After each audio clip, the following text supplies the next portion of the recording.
Hello, welcome to Truck Stop Murder and True Crime Podcast. I'm your host, Gary Howard. Thank you for listening. If you're a new return listener, thank you for coming back. If you're a new listener, let me tell you what I do. I'm a truck driver. I drive the 48 continental states, excluding Hawaii, Alaska, of course. And during that time, I have to take a 10-hour break and 30-minute breaks where I stay at truck stops. Do you hear that whistling? But during that, I have to say, and I'll talk about the truck stop, everything about it, what's there to eat there, and what some of us truck drivers think about it. Now, it don't say truck drivers; it might be regular POVs, whatever. So, where does the road? By the way, this case I'm going to be doing later on was recommended to me by Rachel Hess on YouTube. She recommended me a long time ago, but I'm going to get to it now. So, why would you be going through Sussex County? Let's tell me why you be going through there. You're going to go see the Space Farms Zoo and Museum. It opens daily from April 1st to November. It seems like awesome place. It's like a zoo and an art. Let's see what it's about. It's bicycles, children, scooters, skateboards, hoverboards, drones are not allowed in the property though, so don't do that. Space Farms Zoo Museum is a 100-acre zoo and museum complex located in Wantage, New Jersey, which is not too far from Sussex. Now it has a Sussex address. Space Farm Zoo has over 500 wild animals, including lions, tigers, bears, leopards, jaguars, lemurs, buffalo, sheep, deer, goats, pigs, kangaroos, monkeys, llamas, hyenas, snakes, and much more. Join us for a different learning adventure every time. The Space Farm Museum Complex has 9 large museum buildings with over 50 antique cars, motorcycles, horse-drawn carriages, and sleighs, antique dolls, one of the largest private antique firearms collection, old farm machinery, Indian artifacts, and much more. Step right up to the American history and explore the Space Farms Museum artifacts. And our wildlife animal park is also a large picnic area, playground, extreme pizza restaurant. Sounds exciting. There are so many things to do at Space Farm Zoo and Museum. We won't miss this popular New Jersey family attraction at all means. You need to hurry up and go there. And how much are tickets? Well, let's see how much are tickets. Yeah, I do think they were pretty much you could get just for regular zoo walkthrough daily is between 19 and 23. Or if you just want to hang out for a while, let's see how much season passes cost. It is. I'm going through this right now. I guess you have to buy it through a different app, which I'm not going to. But yeah, for zoo walkthrough daily tickets are that's a zoo museum self-guided walkthrough tickets open daily through November 10th. I already told you the game.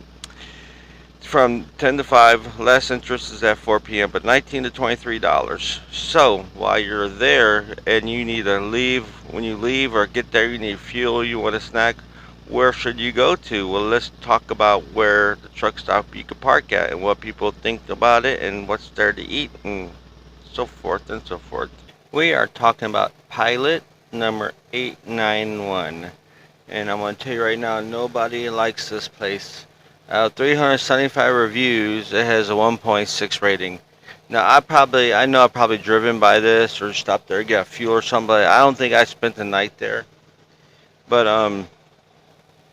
yeah, as of 2 hours ago, my time is 5:53 Eastern time, and as of 2 hours ago, it's full because they only have 15 spots, so it's a pretty small location. And like when we get to the reviews, we'll see that it's a Pilot fuel, but they actually belong to a different facility. Right now, diesel is $4.29 as of 4 hours ago. Like I said, it's full right now. 15 parking spots. They do have paid spots, probably part of that. Overnight parking Wi-Fi. If you want to know what the address is, it's 1470 Route 46 East, Roxbury, New Jersey. And so there you have it. Like I said, it's a small place, and wait till you hear the reviews. But if you be driving by there, you get diesel or gas or whatever, and you want to know what to eat is, you have Subway. There you have it. And you have Subway. After that, you have Polo's Bar and Grill. That's like about 3,000 feet from there. Eagle Minor Diner. Quick Check is a service station. I don't know what that is. A Caribbean. That's what the Eagle Miner is. A Caribbean restaurant. Then you have a Mexican restaurant down Jose Mexican restaurant. So let's see what else you have there. You have Annette's Pub, which is 4,000 feet. Dunkin' Donuts is 4,100. I try to stay within a quarter mile. Then an Asian diner. Looks like they have some sushi there. Wish I'd known that when I stopped. But let's see what they have, what people think about it, what some of these truck drivers. And like I said, people don't like it. There's a 1.6 out of 5-star review. And like I said, 300 something reviews. Right off the bat, 2-star review. I don't know how I feel about this spot. I think I don't like it because it smells, it's small, and people still are creating spots. If you decide to make spots, don't be surprised when somebody drag your front end down the street. I'm reading them as they say it. Has a Subway, nothing special about this stop. So the Subway's the only thing there. They probably have like regular truck stop food there. Here's another one. Avoid 1-star review. Sorry. Avoid with 1, 2, like 5 exclamation marks. All this information is from Trucker's Path if you'd like to know. Another 1-star review. This is not a pilot property. It's shared place with, remember I told you about this? Citco. $20 parking, overnight parking. Small lot. Just got to be creative here. Just the pumps belong to the pilot, nothing else. And I've been to a lot of places that are like that actually. Another 1-star review. Nobody likes this place. Avoid, no scale, sharp turn off of exit 28B. Overall, just take the TA, which is 24 miles away. Which I think, no. Here, another 1-star review. I really don't like leaving negative reviews, but after being here 5+ times, I have 2 at this point. When I think of the worst pilot have been to, this is. There are smaller ones. There are some that are out of the way, but none other combines all these things alone. So he's definitely not happy with it, but he's been over 5 times. Another 1-star review. Don't waste your time. $20, nope. Closet better, whatever. Here's a good review finally. 5 official spots as of 10:14 a.m. $20 to park. Subway inside, no showers. Well, there you go. Let's see if I can. There's nothing but 1-star reviews on this place. Once in a while, you might see a 3-star review. Here's you go. 5-star review. Friendly, very friendly and helpful staff. Followed by a 4-star review. Nice place and clean. But back to the 1-star reviews. And the last one, you have bugs crawling. 1-star review. Bugs crawling around, and they says, let me start that again. It's kind of confusing when it don't make no sense. Probably like listening to my podcast. But anyhow, bugs crawling around and they sign sales receipt without your permission and they can't speak English. Hardly as this place is beyond discussing. Somebody needs to get this store in check because I'm never coming back. I felt disgusted. Okay then. Well, now since we figure out a place why you're being there and where would you stop to get some of the Subway, I guess, and maybe some, if you want to travel a little bit around the Mexican sushi, whatever, and heard what people think about this place, let's talk about a crime that happened nearby. And we are talking about pizza delivery gone wrong. Now, I said this is a case that Rachel Hess sent me last year. And I didn't forget. If you hear this, Rachel, thank you for sending it to me again. But without further ado, we're talking about Tony's Pizza and Pasta in Hardyston, New Jersey. Received a call on Saturday night, April 19th, 1997, which is also my wife and daughter's birthday, Desra and Dahlia. Well, Desra's my wife, Dahlia's my daughter. The caller ordered 2 pizzas to be delivered to 196 Scott Road in nearby Franklin, New Jersey. Tony's wasn't the only pizzeria called to deliver to the house on Scott Road, and not the first time the caller phoned to Tony's that night. Investigators found out that the caller contacted many other pizzerias. All the others restaurants refused to deliver to the address. I guess it was kind of a fishy address. When the caller first contacted Tony and found out that an employee, 22-year-old Jeremy Now I'm gonna let you know right now some of these names I'm gonna be. If you listen to my past episodes, you know I'm a mush mouth from hell. So, but yeah, Jeremy Giordano was working. They hung up the owner, G- Gio Gallerio, Gigi. I'll call him Gigi. Was suspicious about the order. Is Gio Rigio Galleria. Giorgio Gallara was suspicious about the order, so he decided to accompany Giordano, and the two left the pizzeria at approximately 10:30 p.m. So they're open pretty late. The two pulled up to the house. Jason Ferlin, 17, and Thomas Kosovic, 18, waited outside. Galleria was on the passenger side, rolled down the window, and told the two boys how much money they owed. A 2017 New Jersey Herald article later on 1997 thrill killing of two pizza men shocked the county reports that Virulin asked Kosovic if he had the money. Kosovic reached in his pocket instead of money. Kosovic took a 45 caliber semi-automatic pistol and started firing into the car. Virulin, armed with a 22 caliber revolver, also shot in the car. Kosovic and Verlin took the bodies from the car and left them on the ground. The two pizzas were left next to them. No money was stolen. So why they do this? But yeah, police traced the call to a nearby Dunkin' Donuts, according to a 1997 Newsweek article. A deadly late night delivery. Let's read that again. A deadly late night delivery. Surveillance camera at the donut shop captured Kosovic and Verlin. I'm probably saying the names wrong, but I don't care. Borrowing a phone book at 10 p.m. that Saturday. Both teens were arrested 2 days after the murder. The New Jersey Herald reported that a friend of Kosovic, Christine Slater, stated police, and I guess my GPS is just going to keep going off, so I'm going to have to pause this so it'll stop telling me directions. I do apologize for that. Keep in mind my studio is also my truck. So I have my GPS. If I'm gonna be going somewhere at 1 o'clock this morning, or delivery pickup is 3 o'clock in the morning, so I set up to see where it was all at. So where was I at before my GPS so rudely interrupted me? Police, and here you go. Get back to my notes. Police already said that. Police both teens. Okay, police traced the call to a nearby Dunkin' Donuts. I said that. According to a 1997 Newsweek article, a deadly late night delivery. Surveillance cameras at the donut shop captured Kosovic and Verlin borrowing a phone book at 10 p.m. that Saturday. Both teens were arrested 2 days after their murder, so they were pretty quick on the draw arresting these two guys. So, the New Jersey Herald reported that a friend of Kosovic, Christine Slater, I think that's where I left off before my GPS interrupted me, contacted police on April 20th, 420.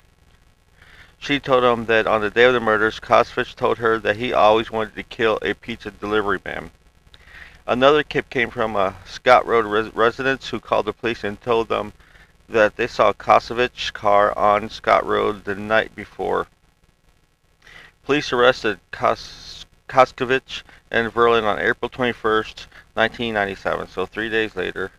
Besides firearms, police found blood-stained clothes in a gym bag and Galleria's wallet. According to the Herald, Kosovic confessed. Verlin claimed that he didn't shoot the victim, but instead just shot the dashboard. Okay. Verlin claimed that he wanted to prove that he was a friend of Kosovic and that he didn't want to kill anybody. Verlin, who was a minor at the time, 17 remember, at the time of his arrest, was placed in juvenile detention center.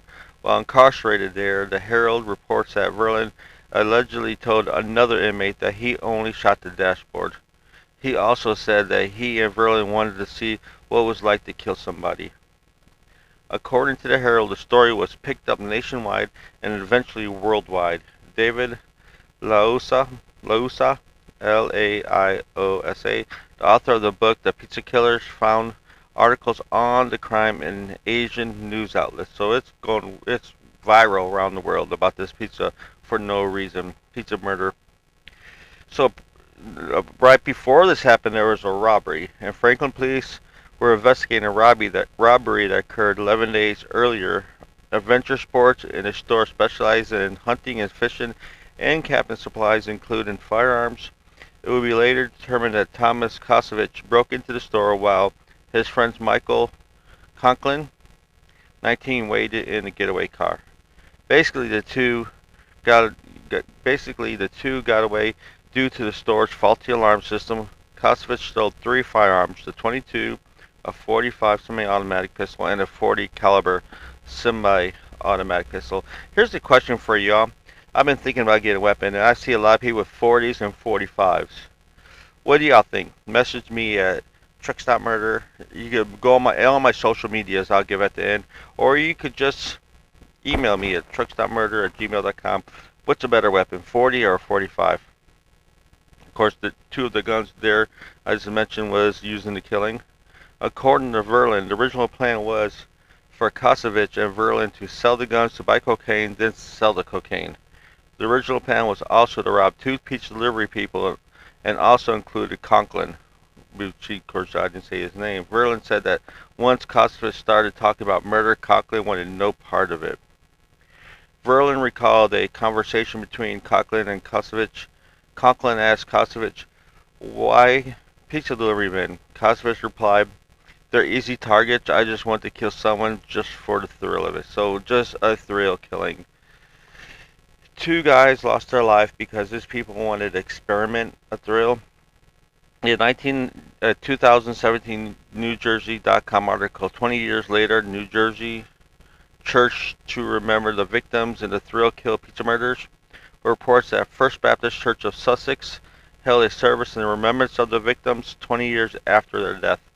Jeremy Giordano's family have been long-time members of the congregation. Born January 5, 1975, Jeremy Giordano was the child of Joseph and Loretta. He graduated from Wallkill Valley High School in 1994 and was on the wrestling team. In his book, Leosa quotes Joseph as saying, "He didn't do well, but he tried like hell." Jeremy took care of his family and even helped us if money was short, Loretta said. Jeremy's cousin Nicholas said that there are people in my family who have never come to terms with Jeremy's death. Some people consider him Saint Jeremy. Live with this every day. Every day I think about it, which is quotes. Leosa quotes Loretta as saying, "After Jeremy's death and our family members were separated emotionally, each of us not knowing how to feel or what to say to one another. It made us so emotional raw that we couldn't be around each other, separating us physically as well. When one of us starts hurting again, it literally rubs off to the others, causing more pain, like a big, huge domino effect." So yeah, Giorgio Galleria was a graduate from, talking about Giorgio, was a graduate from High Point High School. He started working at Tony's Pizza and Pasta in 1988. He saved up money and bought the restaurant from the owner when he was 21 years old in 1993. He and his girlfriend Laura Pierce had a daughter, Kathleen, born shortly after he bought the restaurant. Galleria also loved camping. At the time of the murder, Kathleen was 4 years old. On the night of the murders, he and Laura had plans to go camping. She waited in Tony's parking lot for him. He never returned. So they went and, when he got off work, they were supposed to go camping, it sounds like. Leosa quotes Caitlin Peer as saying, "I think about this every fucking day." But it's fucking day. This haunts my life. I know I have to move forward, but it's so hard when every day I wonder what life would be like without my daddy here. So that's the little girl. Former Tony's employees Todd Ben, what's with these names? Ben Vindini, Benzivенgi, said, I worked there for 6 months in 1996. Giorgaro was there from open to close. Jeremy knew every crack and crevice of this county. If you asked him for directions for delivery, he could tell you what kind of grass was on their lawn. And so let me go back to Gia Giorgato, Gio Rigo. I don't know. Just showed the pronunciation guide to watch. I couldn't find no video. Gio Rigo. But let's talk about the killers. Who are these two assholes who decided to kill these people for no apparent reason? Jason Arthur Verlin was born on September 5th, 1979. He moved around a lot during childhood. He was bullied at school and even ended up with a broken arm at one point. He said, I got pulled out of school. I got pulled off the school bus by a bully. The bus driver just didn't care. The bully opened the door, pulled me out, and started to beat the living hell out of me. I got into fights with, but only on defense, only defending himself. Verlin said that he started using drugs at 14. I really acted out in school so I would fit in. The other kids saw me as the kid who would be crazy, do crazy things, and take a ton of drugs. It seemed that every time I moved and went to another school and being the new kid, I was picked on. The only kids who didn't seem to pick on me were the druggies. It was nice not having to fight all the time. Ali Verlin finally recalls getting pizza from Tony's with his family when he was younger. He also said that he knew Jeremy Giordano, which is why he hung up after learning that he was working that night. Now let's talk about Thomas Joseph Kosovich. Was born on May 6, 1978. His parents abandoned him, leaving him in the care of his grandmother, Bertha, who was described as an addict who abused both painkillers and alcohol, who also had gambling issues. Kosovich spent most of his time with his uncle Leonard, who is described as a career criminal and a drug addict. Kosovich also used drugs at a young age. He would steal pills from his grandmother and do drugs with his uncle.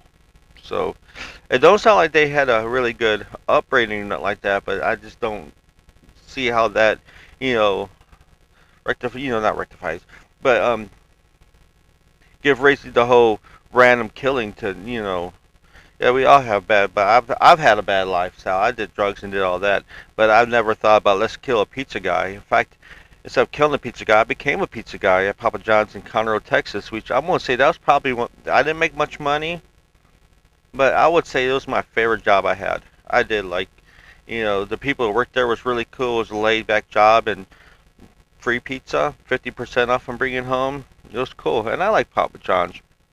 But yeah, so what happened? These two guys, both Verlin and Kosovich, was convicted and received life sentences. Verlin will be eligible for parole in October 14th, 2044, at the age of 65. Kosovich will be eligible for parole in October 20th, 2072, at age 94. So they're a little strict on him. So there you go. That's the case of the pizza delivery gone wrong, pizza thrill killer. And if you like that story, thank Rachel for giving it to me. Again, thank you, Rachel, for not giving it to Small Town Murder, but giving it to me. I do appreciate it. I give it to them.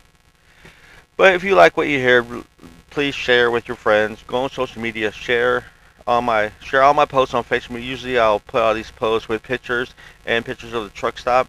And please share that. Tell your friends. Rate and review anywhere you go. I'll give the Patreon episode information, but really I just want you to build this up.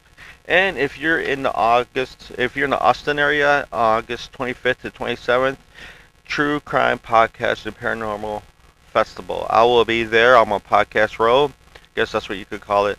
Also, I'm going to be doing a live show. It's the second stage, but hey, you can hear me. What I'll be talking about is truckers against trafficking and how human slavery today is still a thing. If you want to listen to that come and see it live. That's awesome. I'm going to try to do a live feed on my social media page. Not the whole thing, but at least me, if you want to see me. But yeah, my social media page, Facebook, is Truck Stop Murder and True Crime. And my Twitter is Truck Stop Murder and True Crime as well. That's Instagram. Twitter is Truck Murder. I'm also on YouTube at Truck Stop Murder and True Crime. You can check that out, or just Google me, Truck Stop Murder and True Crime Podcast. You'll find all the links. And my email again is truckstopmurder@gmail.com. And if you want to, on the Anchor app. There's an option to leave a voicemail. I would love that. I've only heard from one person, and it was awesome to hear from you all. Tell me something, even if it's negative. I don't care. I want to hear what y'all think about me. Tell me. Be honest. It might make the show. Matter of fact, at this point, everything will make the show. We need a good laugh if you're gonna make fun of me. But as I always say, you can't fix stupid, but you can sure number with a 2x4. I am out of here.